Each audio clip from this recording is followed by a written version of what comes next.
ಖುರೇಶಿ ಕುರಿತ ಅವಹೇಳನ ಹೇಳಿಕೆಗೆ ಸುಪ್ರೀಂ ಕೋರ್ಟ್ ಗರಂ ಆಗಿದೆ. ಖುರೇಶಿ ಬಗ್ಗೆ ಆಕ್ಷೇಪಾರ್ಹ ಹೇಳಿಕೆ ಕೊಟ್ಟಿದ್ದ ಮಧ್ಯಪ್ರದೇಶದ ಸಚಿವರಿಗೆ ಸುಪ್ರೀಂ ಕೋರ್ಟ್ ತರಾಟೆ ತೊಗೊಂಡಿದೆ. ಮಧ್ಯಪ್ರದೇಶದ ಸಚಿವ ವಿಜಯ್ ಶಾ ವಿರುದ್ಧ ಎಫ್ಐಆರ್ ಆಗಿತ್ತು. ಹೈಕೋರ್ಟ್ ಆದೇಶದ ಹಿನ್ನೆಲೆ ಎಫ್ಐಆರ್ ಅನ್ನ ಪೊಲೀಸರು ದಾಖಲು ಮಾಡಿದ್ರು. ನಂತರ ಸುಪ್ರೀಂ ಕೋರ್ಟ್ ಮೆಟ್ಟಿಲೇರಿದ್ರು ಸಚಿವ ವಿಜಯ್ ಶಾ. ಇವತ್ತು ಸಚಿವರ ಅರ್ಜಿ ಆಲಿಸಿತು ಸುಪ್ರೀಂ ಕೋರ್ಟ್. ಖುರೇಶಿ ಅವರ ಬಗ್ಗೆ ಮಾತನಾಡುವ ನೀವು ಜವಾಬ್ದಾರಿಯುತ ಸಚಿವರಾ? ಆ ಸ್ಥಾನಕ್ಕೆ ಲಾಯಕ ನೀವು? ಮಧ್ಯಪ್ರದೇಶದ ಸಚಿವರಿಗೆ ಸುಪ್ರೀಂ ಕೋರ್ಟ್ ಈ ರೀತಿಯ ಪ್ರಶ್ನೆಯನ್ನ ಕೇಳಿ ಇಂಥ ಬೇಜವಾಬ್ದಾರಿ ಹೇಳಿಕೆ ಕೊಡೋದನ್ನ ಮೊದಲು ನಿಲ್ಲಿಸಿ. ಆಪರೇಷನ್ ಸಿಂಧೂರದಂತೆ ಕಾರ್ಯಾಚರಣೆ ನಡೆಯುವಾಗ ಇಂಥ ಹೇಳಿಕೆ ಸರಿಯಲ್ಲ. ಮಧ್ಯಪ್ರದೇಶದ ಸಚಿವರಿಗೆ ಸುಪ್ರೀಂ ಕೋರ್ಟ್ ಈ ರೀತಿಯಾಗಿ ಚಾಟಿಯನ್ನ ಬೀಸಿದೆ. ನಿಜಕ್ಕೂ ನಾಚಿಕೆ ಆಗಬೇಕು. ಇಡೀ ದೇಶ ಇಂತಹ ನಾಯಕರುಗಳ ವಿರುದ್ಧ ತಿರುಗಿ ಬೀಳಬೇಕು. ಪಕ್ಷ ಗಿಕ್ಷ ಅಂತ ನೋಡಕ್ಕೆ ಹೋಗಬಾರ್ದು. ಹೈಕೋರ್ಟ್ ಅಲ್ಲಿತ್ತು, ಅದಾದ ನಂತರ ಸುಪ್ರೀಂ ಕೋರ್ಟ್ಗೆ ಅರ್ಜಿ ಮುಂದುವರಿತು. ಇದೀಗ ಸುಪ್ರೀಂ ಕೋರ್ಟ್ ಕೂಡ ಕ್ಯಾಕರ್ಸ್ ಮಕ್ಕಕ್ಕೆ ತುಪ್ಪಕ್ಕಂತ ಹೋಗ್ತಿದೆ. ಒರೆಸ್ಕೊಳ್ಳಿ ಅಷ್ಟೇ, ಇನ್ನೇನು ಅಲ್ಲ. ಆಪರೇಷನ್ ಸಿಂಧೂರದ ನಂತರ ಕೊಟ್ಟಂತಹ ಒಂದು ಪ್ರೆಸ್ ಬ್ರೀಫಿಂಗ್ ಹೆಂಗಿತ್ತು? ಎಂತೆಂಥವ್ರಿಗೆ ಮೆಸೇಜ್ ಕೊಟ್ವಿ ನಾವು. ಆ ಕಡೆ ಈ ಕಡೆ ಹೆಣ್ಮಕ್ಳನ್ನ ಕೂರಿಸಿ, ಯೋಮಿಕಾ ಸಿಂಗ್ ಆಗಿರ್ಬೋದು, ಖುರೇಶಿಯವರಾಗಿರ್ಬೋದು, ಸೋಫಿಯಾ ಖುರೇಶಿ. ಬಟ್ ಇಂಥ ಜಾಯಮಾನದವರು, ಇಂಥ ಕೊಳಕು ಮನಸ್ಥಿತಿಯವರು ಎಲ್ಲ ಕಡೆ ಇರ್ತಾರೆ ಬಿಡಿ. ಅವತ್ತು ಅಲ್ಯಾರೋ ರಫೇಲ್ ಬಗ್ಗೆ ಮಾತಾಡಿದ್ರು, ಇವತ್ತು ಈ ಹೆಣ್ಮಗಳು ಬಗ್ಗೆ, ಧರ್ಮದ ಬಗ್ಗೆ. ಈಗ ಅವರಿಗೆ ಕೋರ್ಟ್ ಈಗ ಕ್ಯಾಕರ್ಸ್ ಮಕ್ಕಕ್ಕೆ ಉಗ್ದಿದೆ, ಕ್ಲಾಸ್ ತಗೊಂಡಿದೆ. ಕರ್ನಲ್ ಖುರೇಶಿ ಕುರಿತಂತಹ ಅವಹೇಳನ ಹೇಳಿಕೆಗೆ ಸುಪ್ರೀಂ ಗರಂ ಆಗಿದೆ.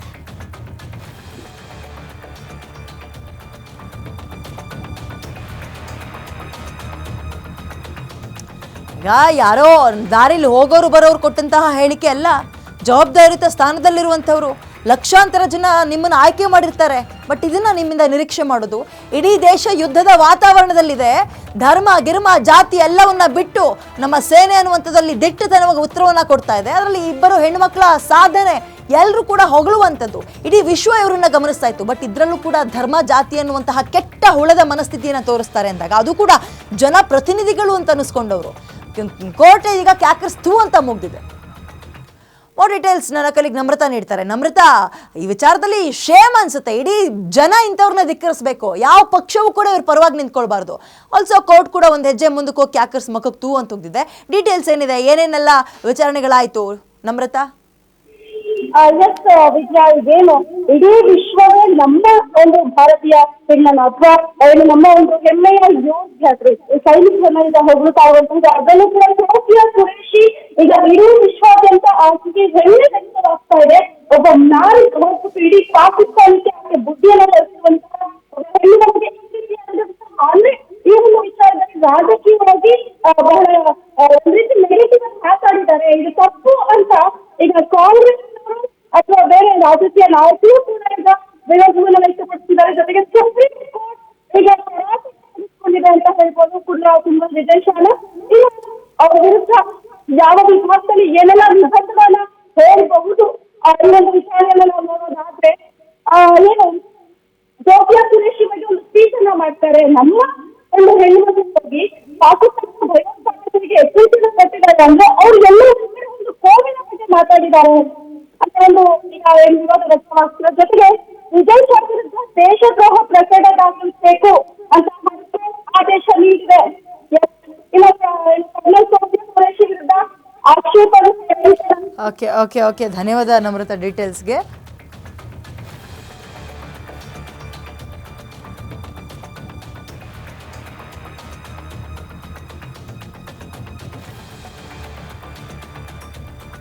ಏನು ಕರ್ನಲ್ ಸೋಫಿಯಾ ಖುರೇಶಿ ಅವರ ಬಗ್ಗೆ ಅವಹೇಳನ ವಿಚಾರಕ್ಕೆ ಸಂಬಂಧಪಟ್ಟಂತೆ ಖುರೇಶಿ ಅವರು ಬೆಳಗಾವಿಯ ಸೊಸೆ. ನಿನ್ನೆ ಬೆಳಗಾವಿಯಲ್ಲಿ ಪ್ರಕರಣವನ್ನು ಕೂಡ ದಾಖಲು ಮಾಡಿಕೊಂಡಿದ್ದಾರೆ. ಈ ವಿಚಾರವನ್ನು ಕೇಂದ್ರ ಸರ್ಕಾರದ ಗಮನಕ್ಕೂ ತರ್ತೇವೆ. ಬೆಂಗಳೂರಿನಲ್ಲಿ ಈ ರೀತಿಯಾಗಿ ಜಿ ಪರಮೇಶ್ವರ್ ಅವರು ಹೇಳಿಕೆಯನ್ನು ಕೊಟ್ಟಿದ್ದಾರೆ. ಗೃಹ ಸಚಿವ ಜಿ ಪರಮೇಶ್ವರ್ ಅವರು ಇದು ಅವ್ರಿಗಷ್ಟೇ ಅಲ್ಲ, ಇಡೀ ರಾಜ್ಯಕ್ಕೆ ಮತ್ತು ದೇಶಕ್ಕೆ ಮಾಡಿದಂತಹ ಅಪಮಾನ. ಇಂಥ ಸಂದರ್ಭದಲ್ಲಿ ಕೀಳು ಮನಸ್ಥಿತಿ ಯಾರಿಗೂ ಬರಬಾರ್ದು, ಕ್ರಮ ಕೈಗೊಳ್ಳಕ್ಕೆ ಪೊಲೀಸರಿಗೆ ಸೂಚನೆ ಕೊಟ್ಟಿದ್ದೀವಿ ಅಂತ ಬೆಂಗಳೂರಿನಲ್ಲಿ ಜಿ ಪರಮೇಶ್ವರ್ ಅವರು ಗೃಹ ಸಚಿವರು ಹೇಳಿಕೆಯನ್ನು ಕೊಟ್ಟಿದ್ದಾರೆ. ಇದು ನೋಡಿ, ಅವ್ರು ಯಾವ ಪಕ್ಷಕ್ಕೆ ಸಂಬಂಧಪಡ್ತಾರೆ ಆ ಪಕ್ಷವೂ ಕೂಡ ಇದನ್ನ ಸಮರ್ಥನೆಗೆ ಮುಂದಾಗಬಾರ್ದು. ಪಕ್ಷದಿಂದಲೇ ಹೊರಗಿಟ್ಟುಬಿಡ್ಬೇಕು. ಶೇಮ್, ಇವರು ಆ ಸ್ಥಾನಕ್ಕೆ ಲಾಯಕ್ಕೆ ಅಲ್ಲ, ಯೋಗ್ಯತೆನೇ ಇಲ್ಲ. ಏನು ಮಾತಾಡ್ತಾ ಇದ್ದೀನಿ ಅನ್ನುವಂತಹ ಅಂದ್ರೆ ಆ ಸ್ಟೇಬಲ್ಲೇ ಇಲ್ವಾ ಅಂತ ಇವ್ರ ತಲೆಯಲ್ಲಿ. ಅದನ್ನೆಲ್ಲ ಕಳ್ಕೊಬಿಟ್ಟಿದ್ದಾರೆ ಅಂತ ಇಂಥ ಹೇಳಿಕೆಗಳನ್ನು ಕೊಡುವಾಗ ನಿಜಕ್ಕೂ ಯಾರು ಹೆಂಗೆ ಮುಖಕ್ಕೆ ಉಗ್ಗಿತಾರೆ ಕ್ಯಾಕರ್ಸ್ ನೆಕ್ಸ್ಟು? ಅದು ಯಾವುದು ಯೋಚನೆ ಮಾಡ್ದಲೇ ಇಂಥ ಹೇಳಿಕೆ ಕೊಡ್ತಾರ? ಈಗ ಏನೋ ಕೇಸ್ ದಾಖಲು ಮಾಡ್ತಾರಂತೆ. ಹೇಳಿಕೆಯಲ್ಲಿ ಕರ್ನಲ್ ಸೋಫಿಯಾ ಅವರು ಪ್ರೆಸ್ ಮೀಟ್ ಮಾಡಿದ್ದಾರೆ ಸರ್. ಅದ್ರ ಬಗ್ಗೆ ಬಿಜೆಪಿ ಸಚಿವ ಮಧ್ಯಪ್ರದೇಶದವರು ಉಗ್ರರ ಸಹೋದರಿ ಅಂತ ಮಾತಾಡಿದ್ದಾರೆ ಮುಸ್ಲಿಂ ಅನ್ನೋ ಕಾರಣಕ್ಕೆ. ಈ ತರ ಬಿಜೆಪಿಯವರ ಮನಸ್ಥಿತಿ ಇಲ್ಲ. ಈಗ ನಾವು ಬೆಳಗಾಂನಲ್ಲಿ ಅವರು ಬೆಳಗಾಮಿನ ಸೊಸೆ, ಬೆಳಗಾಂ ಜಿಲ್ಲೆ ಅವರ ಯಜಮಾನರು ಬೆಳಗಾಂ.